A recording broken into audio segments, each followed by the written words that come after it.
Hi, it's Josie, and today we're going to talk about canter. I had somebody ask me if I could do a video explaining the mechanics of canter a little more. They were watching my canter aids video that I'd put up, speaking about how you put the aids on for canter. So I'll link that one in the description, but they asked if I could talk about the mechanics. So this is the way I've thought I could do it. I'm a visual learner, so this is for all you visual learners, all right? We are only going to talk about right canter today, but left canter is basically the opposite.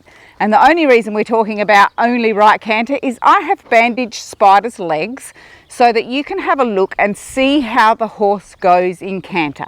So as you can see, he has one purple leg. Right canter, that will be his leading leg. He has two red bandages on. They will be what we call the diagonal pair. And then the outside hind leg it has got a green bandage on because that is the leg that starts the canter stride. So I hope you guys find this really helpful. I'd love it if you'd give me a like, and I would really love it if you would subscribe to the channel. That helps my channel grow, and I'd like to explain this to as many people who need to hear it as is possible. So when a horse canters, he actually starts the canter with the outside hind leg, the green leg. He then follows through with what we call the diagonal pair, the inside hind and the outside front, and they are the red legs on Spider. And then finally the purple leg comes through as the leading leg. But I know that in the beginning I actually thought that they struck off with their front leg. That's what made sense to me, but that's not how it's done. And so because it's not done that way, you also need to learn how to put that canter aid on your horse. So the only time a horse can give you the correct canter lead is if you ask when he's just about to or has got his outside hind leg on the ground, because that's the only time he can push. If he's already gone to one of his other legs, then it's too late and you have to wait a complete cycle for the horse to be able to canter on the correct lead, or he will give you the incorrect lead. In the beginning, when you're just learning to ride, I sort of say get to canter any way you can for a while, but pretty soon after you can manage to get your horse in canter, you should be doing him the service of asking him when he has the ability to answer your aids correctly. So canter aids are, very quickly, I have done that video, but very quickly, flexion to the inside, outside rein, stops the neck from overbending. Inside leg sits on the girth and outside leg goes a little bit back. Some people do a aid like that.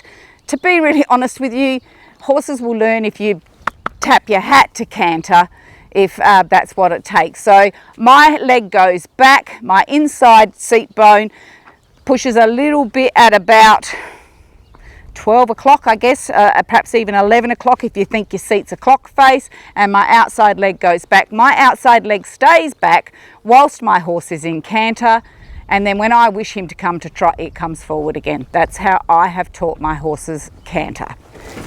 So if you understand trot diagonals, and I've done a video about that and I'll link it up here, when you are rising out of the saddle, your outside hind leg is on the ground, because you should be sitting in the saddle when the inside hind leg is on the ground. So if you're going to rise, trot and ask for canter, that's when you do it. But usually we sit to ask for canter. And how do you know when's the correct time? Well, you need to learn to sit and feel what your seat bones are doing or what your hips are doing. I've done a video on that as well, and I will link that in the description for you.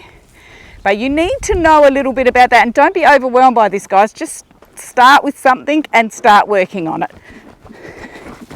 So if I was going to ask Spider for canter, I would ask him now. Good boy. So when your horse is in right canter, you will be able to see that it's outside hind, diagonal pair, front leg. Outside hind, diagonal pair, front leg. 1, 2, 3, 1, 2, 3, 1, 2, 3. That's what gives you the 3 beat and then there's a moment when no legs are on the ground. So what do I feel? What I feel is when the outside leg is pushing through, I get pushed up.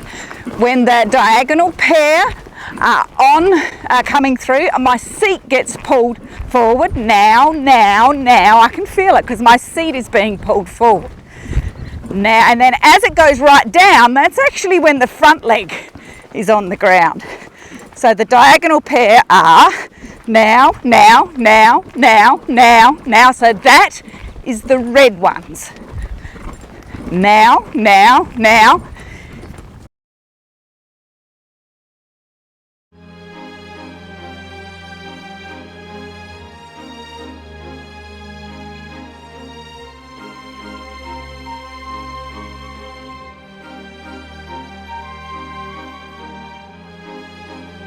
When you want to do a down transition, that is the timing for a down transition. Why would that be? Because the horse has got two legs on the ground, not one with either the front or the back. He's got two, so therefore he is more balanced and more able to do a down transition without falling on his face. Where does this come in handy? When you get further along and you want to do walk to canter transitions, you would ask the horse in the walk to canter when that outside hind leg is just coming through and stepping on the ground. That would be now. So you should see that green hind leg going now. And that's when I would put my aid on. So I would go listen. Sorry, I haven't done these, so Spider's gonna just need to listen, and canter. Good boy. So I asked when the hind leg was there, and that's when he could push up. If I want to do a canter to walk, I would ask when the diagonal pair are on the ground. Listen, walk. Good boy. So I did that when my seat was being pulled forward. So two legs were on the ground and he could do a much more balanced transition.